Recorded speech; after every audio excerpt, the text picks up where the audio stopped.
नमस्कार, मैं हूं अनूप शर्मा। आज आया है देश का आम बजट। वित्त मंत्री निर्मला सीतारमण के इस बजट में आखिर क्या है, इसको हमने जाना। अब इसके बाद इस बजट को लेकर के कुछ और चर्चाएं हम करेंगे हमारे दो साथी चार्टर्ड अकाउंटेंट्स कुलदीप अरोड़ा साहब और संजीव अग्रवाल साहब से।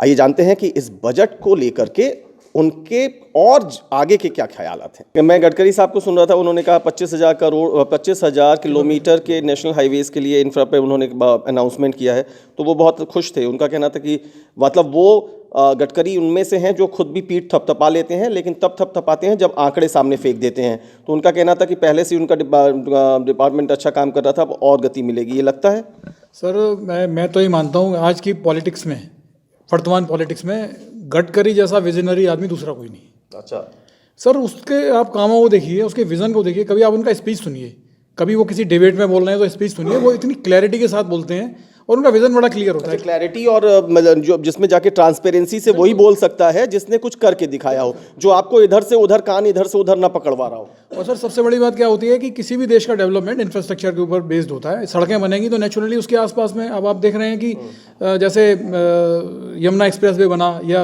लखनऊ वाला एक्सप्रेस वे बना, इसके आसपास कितना डेवलपमेंट हुआ है। मथुरा वृंदावन का अगर डेवलपमेंट आप देखें तो मेरे ख्याल से तो यमुना एक्सप्रेस वे बनने के बाद में 10 गुना हो गया है वो डेवलपमेंट। तो जब भी सड़कें इसके हम और आप शायद साक्षी भी हैं, लोगों ने बदलती हुई चीज़ें देखी। बिल्कुल सर, बिल्कुल। बस जो इस बजट से जो टीस है वो सर यही है कि जो हम सुधारों की आशा कर रहे थे डायरेक्ट और इनडायरेक्ट टैक्सेस में, वो सुधार कहीं नज़र नहीं आए। जो कितना बड़ा अनाउंसमेंट है, आपसे पूछना चाह रहा हूँ आपके एक्सपीरियंस पे कि इससे पहले जो रेड होती थी, अभी जैसे देखिए पंपी जैन वाला मामला बहुत हाईलाइटेड हुआ और बाद में जाकर के कहा कि शायद मतलब उसको लेके पॉलिटिसाइज भी हो गया। ये कहा गया कि हमारा आदमी नहीं था, इन्हीं का आदमी निकला, तो अब देखिए सेटल भी हो रहा है। वहाँ उन सब चीज़ों को थोड़ा पीछे भी छोड़ दें, लेकिन आज निर्मला सीतारमण जी ने कहा है कि अब इस प्रकार की जो रेड होंगी, वहाँ पर जो भी चीज़ें जब्तीकरण में आएंगी वो पूरी तरह से जब्त की जाएंगी, अब वो सेटलमेंट में नहीं जाएंगी। नहीं सर, सेटलमेंट के लिए उन्होंने कुछ नहीं कहा है। उन्होंने ये कहा है कि जो पहले लॉस से वो सेट ऑफ कर लेते थे, जैसे आज कोई रेड किसी के यहाँ हुई और अघोषित आय बरामद हुई उसके यहाँ, और वो कोई पुराने उनके 2-4 करोड़ के 10 करोड़ के लॉस पड़े हुए हैं, सब वो सेट ऑफ कर लेते थे। तो उन्होंने कहा है वो सेट ऑफ नहीं होगा, सीधा सीधा टैक्स देना पड़ेगा। जी, लगभग मेरा आशय यही था। मतलब आप जाकर के अपने पुराने गड्ढे भरने के लिए उस वाले जब्तीकरण का लाभ नहीं ले सकते। ये वाली रकम जो जब्त हुई है ये जब्त ही मानी जाएगी। सर, ये तो अच्छा कदम है, क्योंकि देखिए हमें इकोनॉमी से काले धन को बाहर होना चाहिए, क्योंकि जितना टैक्स का दायरा बढ़ेगा, जितना लोग कर के दायरे में आएंगे, उतना समाज के लिए और देश की प्रगति के लिए अच्छा है। संजीव भैया, आज भी रविशंकर प्रसाद साहब को सुन रहा था, हमारे जैसे किसी साथी ने उनसे पूछा कि सर, जैसे मैं अभी भैया लोगों से पूछ रहा था कि आप लोगों के भी हाथ खाली हैं क्या, लोगों ने कहा कि मतलब ये कोरोना संकट काल था, कुछ दे क्यों नहीं दिया, खास तौर से सैलरीड को क्यों नहीं दे दिया, मध्यम वर्ग को क्यों नहीं दिया। तो उन्होंने बहुत तपाक से जवाब दिया। रविशंकर प्रसाद साहब की अपनी एक शैली भी है। तो उन्होंने कहा कि इतने बड़े संकट के दौर से आप नहीं, पूरा देश भी गुजर रहा है, ये सरकार भी गुजर रही है। ऐसे में कम से कम हमने कुछ ले तो नहीं लिया, नया कुछ लिया तो नहीं, वहीं रखा। तो इसे मानते हैं आप, ये सही है? नहीं, पहली बात तो जो यहाँ चर्चा चल रही थी कि आम लोग बहुत मायूस हैं। कौन से आम लोग मायूस हैं? हमारा 140 करोड़ की आबादी है देश में, जिसमें मात्र 1.25 करोड़ लोग इनकम टैक्स के नाम पर 1 रुपया देते हैं। यानी कि 138 करोड़ 25 लाख लोग। आपकी गर्दन इनके पक्ष में हिल रही है या विपक्ष में? सर, संजीव जी का कहना ये है कि डायरेक्ट टैक्स की बात कर रहे हैं। इनडायरेक्ट टैक्स तो सर हर व्यक्ति की जेब से जा रहा है। नहीं, इनडायरेक्ट टैक्स हर व्यक्ति की जेब से जा रहा है, लेकिन आज इनडायरेक्ट टैक्स में भी कई सारे आइटम पर ड्यूटी में कट किया गया है। और ये सिर्फ बजट, सर वो कस्टम ड्यूटी में कट है, एक्साइज ड्यूटी में एक्साइज ड्यूटी है ही नहीं है। से आने वाली मशीनों को सस्ते होने की एक संभावना आ गई है आज। सबसे बड़ी बात क्या है, अगर आप देखेंगे इस बार जो 21-22 का जो फिस्कल डेफिसिट है वो 6.9 रहना है, और अगले साल का जो टारगेट है वो 6.4 का है। आप इलेक्शन के रिजल्ट आने के अगले दिन ही देख लीजिएगा कि पेट्रोल डीजल की एक्साइज ड्यूटी में बढ़ोतरी, क्योंकि सरकार को पैसा चाहिए सर। नहीं, पेट्रोल डीजल तो इसलिए भी बढ़ेगा, क्रूड $90 पर बैरल के ऊपर निकल गया है। लेकिन जब $90 पर बैरल के ऊपर नहीं निकला था, उससे कई गुना नीचे था, पानी की एक बोतल से सस्ता हो गया था, तब तो आपने घटाया नहीं। अब 5 राज्यों में चुनाव है तो इंतजार करिए, जब वो कहते हैं तो इसका मतलब कहिए ना, बिल्कुल सही कह रहे हैं। ये इसका मतलब कि यहाँ पॉलिटिकल डिसीजंस होते हैं, मैं मानता हूँ इस बात को। लेकिन महानता का चोला तो इस सरकार को आप नहीं उड़ा सकते ना। जब आप उड़ा रहे थे कि देखिए कम से कम ये, मैं सोच रहा था कि मैनिफेस्टो आने वाला है, बट मैनिफेस्टो नहीं आया, ऐसे महानता का चोला तो नहीं उड़ाया सर। एक कंपैरिजन होता है पिछले कार्यकाल या पिछली सरकारों में और इस सरकार में, तो ये पाते हैं कि जो इंफ्रास्ट्रक्चर पे अब पेट्रोल डीजल क्यों महंगा हुआ, क्योंकि एक सेस लगा। अब आप देखिए जीएसटी का कलेक्शन इस बार एवर हाईएस्ट आया है, तो कहीं ना कहीं इनकम टैक्स को और टाइट कर सकते थे किसी और बेस पर, नहीं किया। फिर पब्लिक को देने की बात है बजट से, 170 करोड़ लोगों को अगर वैक्सीन लगी है फ्री ऑफ कॉस्ट। 170 करोड़ तो आबादी भी नहीं है संजीव जी, नहीं, कहाँ बोल रहे हो आप? 170 डोजेस की 2 डोज 170 करोड़ वैक्सीन लगी हैं, तो अगर मतलब कोई और सरकार होती या किसी और सरकार की योजना होती तो आप देखिए उनका हजारों में गुणा करिए तो कितना बजट सरकार ने इस माध्यम से आवंटित कर दिया। सर ये सरकार का, हमारा ही तो पैसा है, सरकार फ्री कर रही है, ये तो अब हमारा टैक्स पेयर्स का ही तो पैसा है सर। सर सरकार अगर कुछ देती है तो हम ये कहते हैं कि हमारा पैसा है, और कुछ नहीं करती तो क्यों नहीं कर रही है, दो बातें तो कैसे चलेंगी सर? सर देखिए, ये संजीव जी की बात बिल्कुल ठीक है, लेकिन मेरा अपना मानना ये है कि हम जो चुनाव के लिए कोई भी घोषणा करते हैं, चाहे वो बिजली फ्री करने की घोषणा करें, चाहे वो अनाज फ्री देने की घोषणा करें, वो सब गलत हैं और वो उस तरह की घोषणा नहीं होनी चाहिए, किसी के द्वारा भी नहीं की जानी चाहिए। तो ये सब चीज़ें, क्योंकि अल्टीमेटली ये टैक्स के पेयर्स की पॉकेट से ही निकलने वाला पैसा है। मानते हैं? इसमें भी मुझे अब थोड़ा सा विरोधाभास है। वो इसलिए कि दो तरह की सरकार होती है, एक जो पूरे 5 साल तक फ्री बांटे, और एक ये सरकार जिसने कोरोना काल में देश के 80 करोड़ लोगों को बांटा। हो सकता है कोरोना काल का कोई पीरियड खत्म होने पर है, इसके बाद राशन बंद हो जाए, आप उम्मीद करें शायद 2024 तक ये फ्री बांटने वाला कंसेप्ट नहीं रहेगा।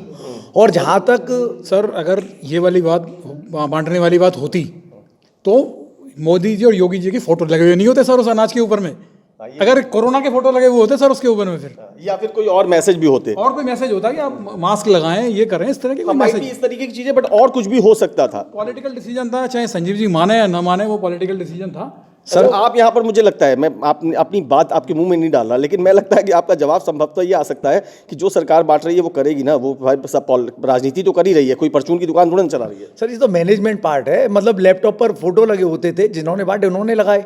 अब यहाँ पर कोई योजना है तो फोटो किसका लगाएंगे, क्या कहकर करेंगे? फोटो नहीं भी लगाएंगे तो भी आपत्ति रहती है।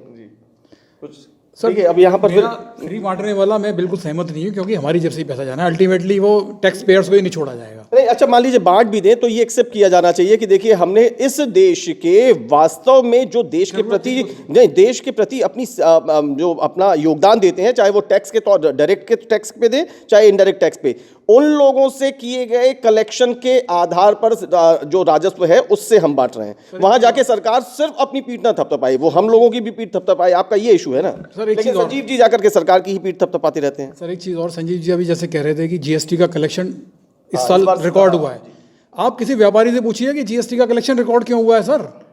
इसके पीछे सर आईटीसी का क्रेडिट ना मिलना सबसे बड़ा मेन रीजन है सर। अच्छा कितना, सर मैं आपसे पूछता हूँ 1% का क्रेडिट से कितना अंतर पड़ जाएगा सर? 1% नहीं है सर संजीव जी। अच्छा आपको आईटीसी जो ले रहे हैं टैक्स जमा करना है, 1% टैक्स जमा करना पड़ेगा, सिर्फ इतने से अंतर है। 1,40,000 करोड़ का हाईएस्ट एवर कलेक्शन आ गया।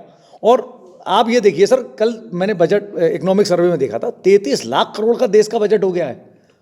तो आप सेना की मजबूती देखिए, रोड का इंफ्रास्ट्रक्चर देखिए, रेलवेज देखिए। तो वो सहमत हैं, उस पर तो सहमत है। सर सबसे बड़ी बात क्या है, फिस्कल देखिए, पिछले वाले जो टारगेट थे, आज उन टारगेट्स को कंपेयर कर लीजिए, क्या वो टारगेट्स पूरे हुए? क्या इंफ्रास्ट्रक्चर में उतना पैसा आया?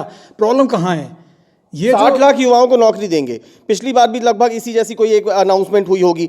इस समय देश में 5 बड़े आंदोलन हाल में देख लिए गए कि रोजगार नहीं मिल रहा है। फिर एक बार पिछले वाले रोजगार दिए नहीं, 60 लाख फिर से कह दिए, अगली बार आके 80 लाख बोल देना। फिर आप कहेंगे देखिए साहब सरकार है, कुछ ऐसे चलती आई हैं, 47 से लेके ऐसा चलता आया, लेकिन फिर भी इसमें कुछ तो अच्छी गुंजाइशें देख लीजिए। आप चेहरा अलग कहाँ है, नाम अलग हो गया, वो मोदी सरकार, राजीव सरकार, इंदिरा सरकार, नाम ही तो अलग हुए सर। सर बेरोजगारी एक ऐसी समस्या है, मेरा मानना है, जो कोई देश जो पूरी तरह विकसित है ना, अमेरिका, वहाँ भी बेरोजगार मिल जाएंगे। एक्चुअली कुछ लोग ऐसे होते हैं जो पूरी तरह से स्किल्ड नहीं होते, और जब उनके काम करने की इच्छा नहीं होती, उनका हमेशा बेरोजगारी की प्रॉब्लम। सर आपके पास कोई डाटा है? मैं वैसे उसको कलेक्ट करने की कोशिश करूंगा। आई एम सो सॉरी, मुझे सवाल पूछने का अधिकार तब मुझे ये सवाल पूछने का अधिकार तब ज़्यादा होता अगर मैं इस पर स्टडी करके आया होता। मैं माफ़ी चाहता हूँ, मैं स्टडी करके नहीं आया, लेकिन कोरोना संकट काल के दौरान यूपी की योगी सरकार ने कहा था कि जो लोग अपने गाँव में, जो लोग लौट के आए हैं, हम उनके लिए पहले तो एक बहुत बड़ा प्रोग्राम चलवा रहे हैं, ये देख रहे हैं कि वो नाई हैं, दर्जी हैं, क्या है, कैसे हैं, फिर हम उनके लिए प्रोग्राम लेके आने वाले हैं। वो एक बहुत लाखों लोगों की लिस्ट बनी थी, उस पर कुछ एग्जैक्ट उसकी प्रगति पता है सर?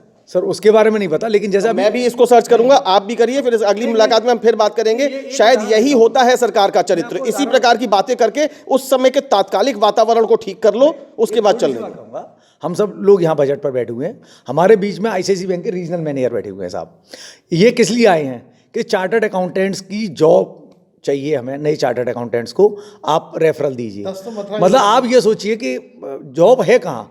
एक्चुअली लोगों को कौन सी जॉब चाहिए? लोगों को जॉब चाहिए कि ऑफिस एयर कंडीशन में बैठ करके और वो अपना बाट यहाँ मैं थोड़ा सा आपसे डिफर करूंगा। ये तो कुलदीप भाई करेंगे कि नहीं करेंगे, मैं पर्सनली ये करूंगा।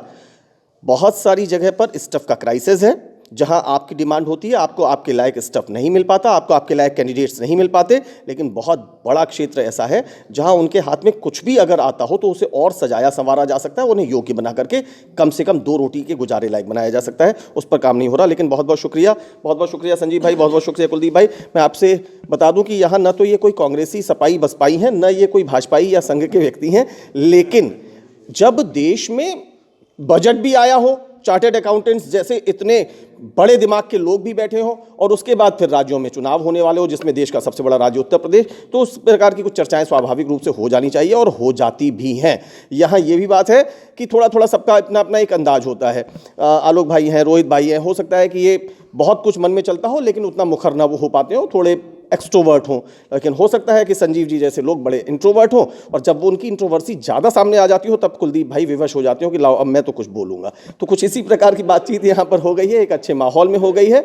ये बजट की समीक्षा के बाद अचानक 2 हमारे इस शहर के, जनपद के, आसपास के क्षेत्र के दिग्गज चार्टर्ड अकाउंटेंट्स के बीच में, इसको कह लीजिए कि आलोक भाई पीछे से बोल गए, बजट के साथ साथ लगभग उसका एक चुनावी रंग रूपी बजट समीक्षा हो गई। इसका भी आप भरपूर आनंद लीजिएगा। अभी मुझे मेरे साथी कैमरामैन अजय यादव के साथ इजाजत दीजिए। नमस्कार।